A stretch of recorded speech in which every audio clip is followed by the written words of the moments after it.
ಜೈಲಿಗೆ ಹೋಗಿದ್ದೆ ಹಣೆಗೆ ಕೊಲೆ ಆರೋಪಿ ಪಟ್ಟ ಕಟ್ಕೊಂಡು ನನಗೆ 5 ಸ್ಟಾರ್ ಟ್ರೀಟ್ಮೆಂಟ್ ಬೇಕು ಅಂದ್ರೆ ಹೇಗೆ?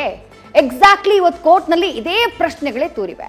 ಹಾಸಿಗೆ ದಿಂಬು ಬೇಕು ಅಂತ ಸಲ್ಲಿಸಿದ್ದ ಅರ್ಜಿಯ ಆದೇಶವನ್ನ 57ನೇ ಸೆಷನ್ಸ್ ನ್ಯಾಯಾಲಯ ಅಕ್ಟೋಬರ್ 9ಕ್ಕೆ ಕಾಯ್ದಿರಿಸಿದೆ.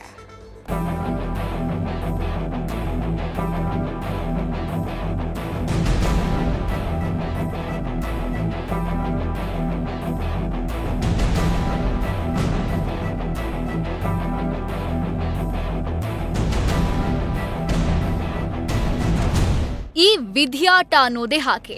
ನೀರಿನ ಮೇಲಿನ ಗುಳ್ಳೆ. ಸುಲ್ತಾನ್ ಅಂದ್ರು ಸೆರೆಯಲ್ಲಿ ಸಂಕಟಕ್ಕೆ ಸಿಲುಕಿದ್ರು, ಆನೆ ಅಂದ್ರು ಇಲ್ಲಿ ಬೋನು ಸೇರಿದ್ರು. ಅದೃಷ್ಟ ಕೈಕೊಟ್ಟಾಗ ಚಿನ್ನದಂತಿದ್ದ ಬದುಕು ಚಿತ್ರಾನ್ನ ಆಗುತ್ತಂತೆ. ರಾಜನಂತಿದ್ದ, ತೆರೆ ಮೇಲೆ ಲಂಕೇಶ್ವರನಂತೆ ಅಬ್ಬರಿಸ್ತಿದ್ದ ದರ್ಶನ್ ಜೈಲಲ್ಲಿ ಎಣ್ಣೆನೂ ಇಲ್ಲ, ಸುಣ್ಣವೂ ಸಿಕ್ತಿಲ್ಲ. ಹಾಸಿಗೆ ದಿಂಬಿಗೆ ಅಂಗಲಾಚುವ ಸ್ಥಿತಿ. ದರ್ಶನ್ ಹಾಸಿಗೆ ದಿಂಬು ಕೇಸ್ ಅಕ್ಟೋಬರ್ 9ಕ್ಕೆ ಆದೇಶ. ಕೋರ್ಟ್ನಲ್ಲಿ ದರ್ಶನ್ ಕೇಸ್ ಕಾವೇರಿದ ವಾದ ಪ್ರತಿವಾದ.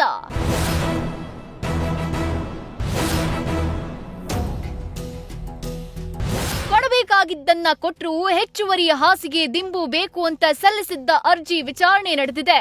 ಖುದ್ದು ಹಾಜರಾದ ಜೈಲು ಅಧೀಕ್ಷಕ ಸುರೇಶ್ ಕೋರ್ಟ್ಗೆ ಸೌಲಭ್ಯಗಳ ವರದಿ ಸಲ್ಲಿಸಿದ್ರು. ಏನ್ರಿ ಇದು ಹೊಸ ಮೆಮೊ? ಸ್ವಾಮಿ, ಮೊದಲ ದಿನ ಹೋದಾಗ ಏನಿದೆ ಅದನ್ನೇ ಕೊಟ್ಟಿದ್ದು, ಅದನ್ನ ಬಿಟ್ಟು ಬೇರೇನು ಹೊಸದಾಗಿ ಕೊಟ್ಟಿಲ್ಲ. ಜೈಲಾಧಿಕಾರಿ ಸುರೇಶ್, ಏನ್ರಿ ಎಲ್ಲವನ್ನ ಕೊಡ್ತಾ ಇದ್ದೀರಾ ಇಲ್ವಾ? ಜೈಲ್ ಮ್ಯಾನ್ಯುಯಲ್ ಪ್ರಕಾರ ಕೊಡ್ಲಾಗ್ತಾ ಇದೆ. ನಮಗ್ ಜಮ್ಖಾನ ಕೊಡಿ ಅಂದ್ರೆ ಹೇಗೆ? ಕೇಳಿದ್ದೆಲ್ಲ ಕೊಡೋಕಾಗಲ್ಲ.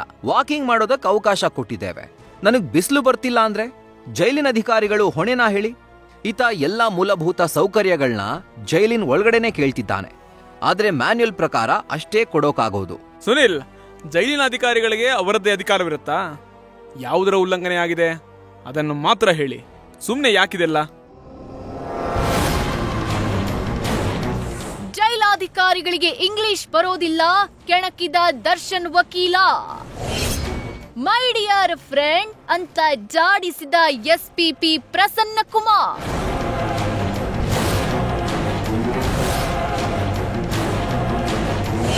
ಒಂದು ತಟ್ಟೆ, ಲೋಟ, ಚೊಂಬು, ಕಂಬಳಿ ಇದನ್ನ ಬಿಟ್ಟು ಬೇರೇನೂ ಕೊಟ್ಟಿಲ್ಲ. ಜೈಲಧಿಕಾರಿಗಳಿಗೆ ಕೋರ್ಟ್ ಆದೇಶ ಅರ್ಥ ಆಗಿಲ್ಲ, ಇಂಗ್ಲಿಷ್ ಬರೋದಿಲ್ಲ ಅಂತ ಅನ್ಸುತ್ತೆ. ಮೈ ಡಿಯರ್ ಫ್ರೆಂಡ್, ಏನಿದು ಮಾತು? ಅಧಿಕಾರಿಗಳ ಘನತೆಗೆ ಧಕ್ಕೆ ತರೋ ರೀತಿ ಇರಬಾರ್ದು. ಸುನಿಲ್ ಅವರೇ, ಸೌಮ್ಯ ಭಾಷೆಯಲ್ಲಿ ಏನ್ ಹೇಳಬೇಕೋ ಅದನ್ನೇ ಹೇಳಿ. ಸ್ವಾಮಿ, ಜೈಲಲ್ಲಿ ಎಲ್ಲಾ ಹಕ್ಕುಗಳನ್ನ ಪಡೆಯೋಕೆ ಸಾಧ್ಯ ಇಲ್ಲ. ಹಾಸಿಗೆ ಕೊಡೋಕೆ ಅವಕಾಶ ಇಲ್ಲ. ಪಲ್ಲಂಗ ಕೊಡಿ ಮಲಗಿಸ್ಬೇಕು ಅಂದ್ರೆ ಆಗಲ್ಲ. ಎಲ್ಲಾ ಬೇಕು ಅಂತ ಕೇಳೋ ಅಧಿಕಾರ ಆರೋಪಿಗಿಲ್ಲ. ನೀವು ಏನೇನೋ ಎಲ್ಲ ಕೇಳ್ಬೇಡಿ. ಜೈಲು ಮ್ಯಾನ್ಯುಯಲ್ ಪ್ರಕಾರ ಏನ್ ಬೇಕೋ ಅದನ್ನ ಹೇಳಿ ಸಾಕು. ರೇಪಿಸ್ಟ್ ಉಮೇಶ್ ರೆಡ್ಡಿಗೆ ವಿಐಪಿ ಟ್ರೀಟ್ಮೆಂಟ್ ದಾಖಲೆ ಇದೆ. ಅದಕ್ಕೆಲ್ಲ ನಮಗೆ ಟೈಮ್ ಇಲ್ಲ, ಬೇರೆ ಕೆಲಸ ಇದೆ ಎಂದ ಜಡ್ಜ್. ಕ್ವಾರಂಟೈನ್ ಅನ್ನೋ ವಿಚಾರವೇ ಇಲ್ಲ. ಹಾಗಿದ್ರೂ ಕೂಡ ದರ್ಶನ್ನ ಅದೇ ಬ್ಯಾರಕ್ನಲ್ಲಿ ಇಟ್ಟಿದ್ದಾರೆ. ತಿಂಗಳು ಕಳೆದ್ರೂ ಅದೇ ಸೆಲ್ನಲ್ಲಿ ಇಡಲಾಗಿದೆ. ಎಲ್ರಿಗೂ ಅದೇ ರೀತಿ ಮಾಡಲ್ಲ. ದರ್ಶನ್ಗೆ ಹಿಂಸೆ ನೀಡಲಾಗ್ತಾ ಇದೆ. ಕಂಬಳಿ ಮತ್ತು ವಾಕಿಂಗ್ ಅವಕಾಶವನ್ನ ಕೊಡಲಾಗಿದೆ ಅಂತಿದ್ದಾರೆ. 25x3 ಅಡಿಯಲ್ಲಿ ವಾಕಿಂಗ್ ಅವಕಾಶವನ್ನ ಕೊಡ್ತಾರೆ. ಬ್ಯಾರಕ್ ಒಳಗೆ ವಾಕಿಂಗ್ ಮಾಡಿಸ್ತಾ ಇದ್ದಾರೆ. ಭದ್ರತೆ ಕಾಪಾಡೋದು ಆರೋಪಿ ಸುರಕ್ಷತಾ ದೃಷ್ಟಿ ಜೈಲಾಧಿಕಾರಿಗಳ ಕರ್ತವ್ಯ ಅಲ್ವೇನ್ರಿ? ಎಷ್ಟು ಜನ ವಿಐಪಿಗಳು ಜೈಲಿಗೆ ಹೋಗಿ ಬಂದ್ರು, ಆದ್ರೆ ದರ್ಶನ್ಗೆ ಮಾತ್ರ ಯಾಕೆ ಹೀಗೆ ಮಾಡ್ತಿದ್ದಾರೆ? ಕಾಲಾಪಾನಿ ಜೈಲ್ನಲ್ಲೂ ಹೀಗೆ ಮಾಡಲ್ಲ. 14 ದಿನ ಮಾತ್ರ ಕ್ವಾರಂಟೈನ್ ಸೆಲ್ನಲ್ಲಿ ಇಡಬೇಕು. ಆದ್ರೆ ಯಾಕೆ ಈ ರೀತಿ ಮಾಡ್ತಿದ್ದಾರೆ ಗೊತ್ತಿಲ್ಲ. ರೇಪಿಸ್ಟ್ ಉಮೇಶ್ ರೆಡ್ಡಿಗೆ ವಿಐಪಿ ಟ್ರೀಟ್ಮೆಂಟ್ ಕೊಡ್ತಾ ಇದ್ದಾರೆ. ಕಲರ್ ಟಿವಿ ಕೊಟ್ಟಿದ್ದಾರೆ. ದರ್ಶನ್ ಏನು ಕೊಡ್ತಾ ಇಲ್ಲ. ಯಾವ ಸೌಲಭ್ಯವೂ ಇಲ್ಲ. ಐಷಾರಾಮಿ ಸೌಲಭ್ಯ ನೀಡಿದ್ದಾರೆ. ಅದರ ದಾಖಲೆಗಳು ಕೊಡ್ತೀನಿ ಬೇಕಿದ್ರೆ. ಸುನಿಲ್ ಅವರೇ, ಇದಕ್ಕೆ ನಮಗೆ ಟೈಮ್ ಇಲ್ಲ, ಬೇರೆ ಕೆಲಸ ಇದೆ. ನಿಮ್ಗೇನ್ ಬೇಕು ಅದನ್ನು ಮಾತ್ರ ಕೇಳಿ. ಮ್ಯಾನ್ಯುಯಲ್ ನಲ್ಲಿ ಕ್ವಾರಂಟೈನ್ ಪದ ಇದ್ರೆ ಕೇಸ್ ವಿತ್ಡ್ರಾ ಎಂದ ಸುನಿಲ್. ಬಾ ತೋರಿಸ್ತೀನಿ ಅಂತ 11 ಕಡೆ ಕ್ವಾರಂಟೈನ್ ಪದ ತೋರಿಸಿ ಗುಮ್ಮಿದ ಎಸ್ಪಿಪಿ.